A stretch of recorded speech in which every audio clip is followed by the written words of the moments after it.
Away from that now, the Nigerian government has described the judgment over the $11 billion arbitration case by the Process and Industrial Development Limited, also known as PNID, against the federal government as a victory over corruption. And both Nigeria's Attorney General of the Federation and the Minister of Finance spoke after the weekly Federal Executive Council, saying the case heard by Justice Robin Knowles of the Commercial Court of England and Wales prioritize the merits of the case above other considerations. Now I'm being joined by the Managing Associate, Copley Partners-Okiki Adeniran. Thank you so much, Okiki, for joining us. Thank you for having me. Good evening. Good evening. It's a pleasure. Also, we're joined by Development Economist and CEO, Think Business Africa, Ogbo Okiti, joining us to discuss this. Thank you so much, Ogbo Okiti, for joining us. Yeah, thank you very much for having me this evening. It's a pleasure. Now, talking about the PNID issue, Mr. Adeniran, I'm going to start with you. Nigeria had been embroiled in a fight with PNID over a failed 2010 deal to develop a gas processing plant. Can you help us provide some context on this case and the $11 billion arbitration award against Nigeria? Yeah, thank you for having me again. Good evening. Yes. This case, this matter started in January 2010, January 11, 2010, when an agreement was signed with PNID by the federal government of Nigeria. Importantly, what was expected from Nigeria was to provide wet gas to PNID, so as to, for them to link gas and for power transmission in Nigeria. And based on that, certain obligations were supposed to be done by federal government of Nigeria as well as PNID. Thereafter, PNID stated that these obligations were not, performed by Nigeria, and based on that, they proceeded to arbitral panel, and it was based on this arbitral award that Nigeria was then given this judgment that they were supposed to pay 5.5 billion damages to PNID. And it was based on this that Nigeria then went back to the court to appeal this judgment.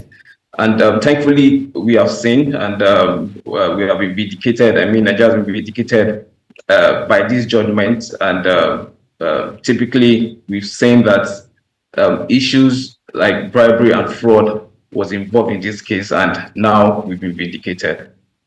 All right, thank you, Mr. Adeniran, for that. Also, Mr. Okiti, I'm going to be careful calling your names because your names kind of sound similar, Okiki and Okiti. But Mr. Okiti, what would you say made the Business and Property Court in London arrive at the decision to halt and also halt the enforcement of the $11.5 billion award?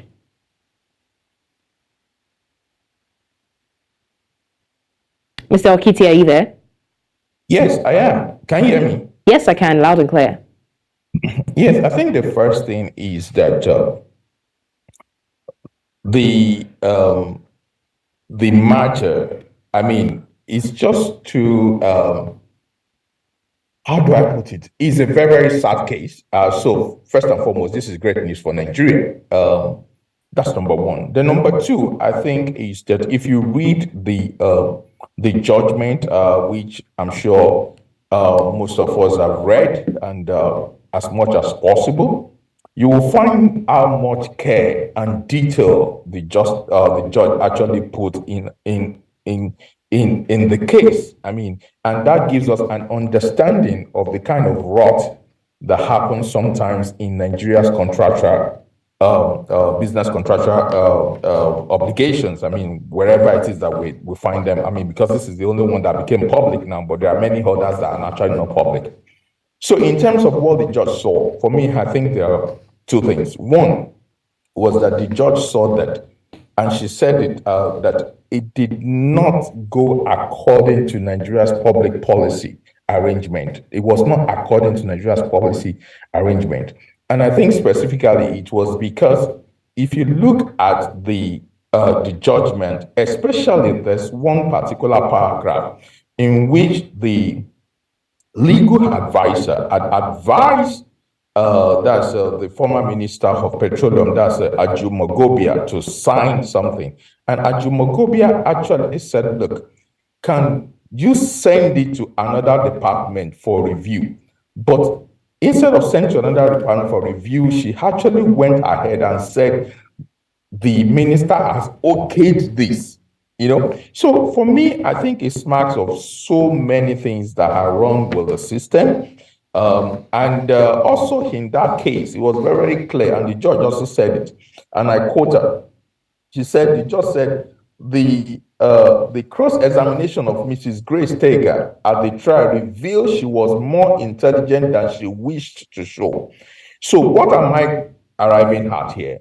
What we see here is a symptom of some of the issues that we have in Nigerian government, over the years. And that symptom is that people enter into contracts with outsiders, but they are actually part of that has a meaning collusion.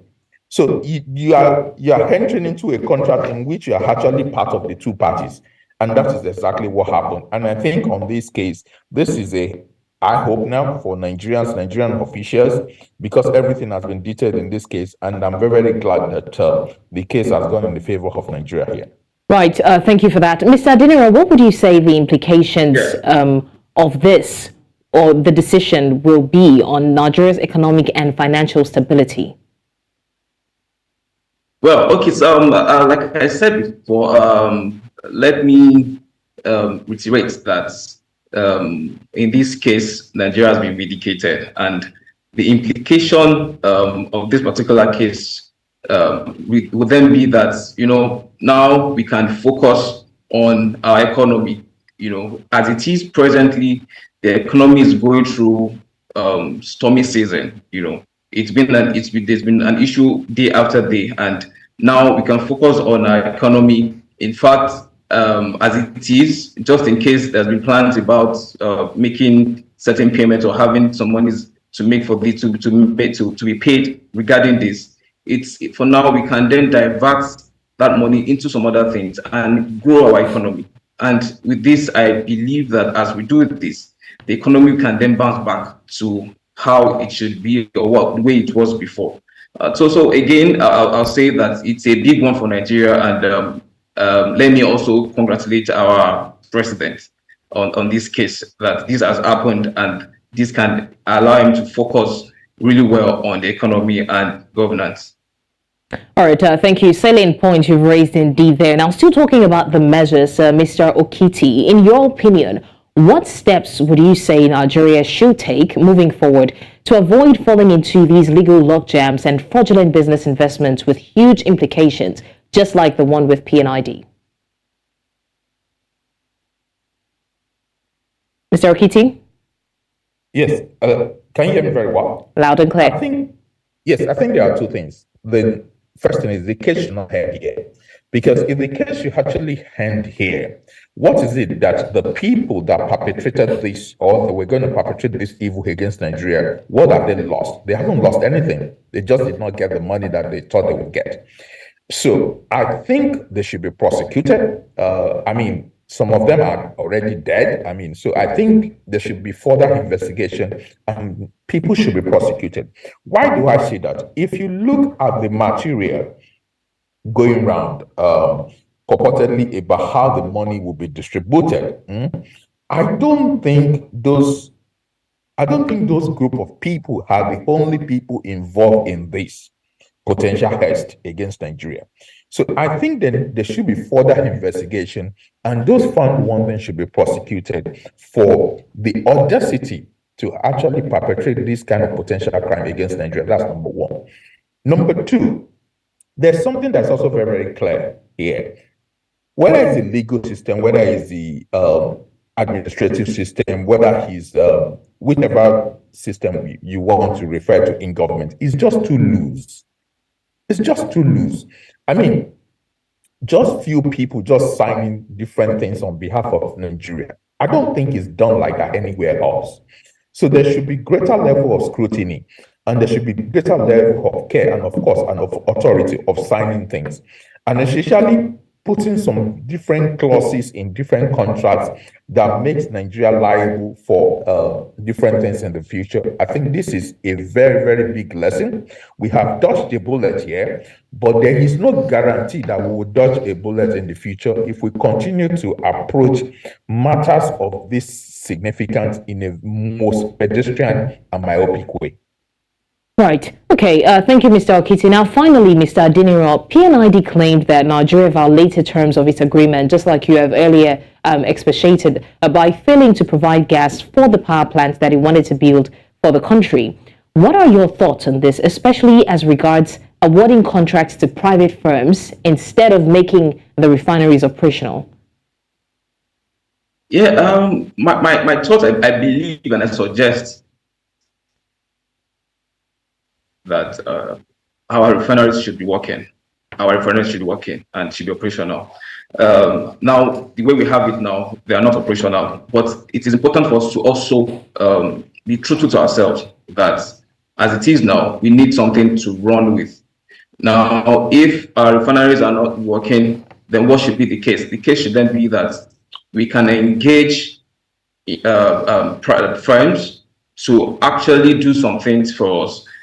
In engaging them, just like Mr. Okiti has mentioned, had already mentioned, I believe that what we can also do is to engage professionals, legal professionals who can actually look into some of the agreements we sign, some of the contracts we sign, and not only that we engage legal practitioners, we can also engage, project managers, we can engage risk management professionals in such a way that they can look at the agreement holistically and make sure that they advise the government in such a way that we will not get into this kind of thing again. Now, as it is, if the government can still engage private firms, but we need to be very careful.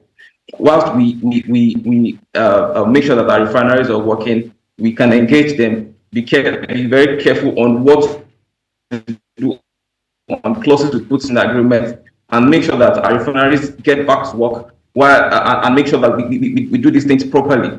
So my advice actually, or my belief is that Nigeria can do so much. We can do something better. We can put in more work into this in such a way that things will get better and will not run into this kind of issue again. All right. I want to take this opportunity to say a very big thank you to my guests. Thank you so much for joining us. Managing Associate Copley Partners-Okiki Adeniran, also Development Economist and CEO Think Business Africa, Ogbo Okiti. Thank you, gentlemen, for joining us to discuss this. Thank you so very much.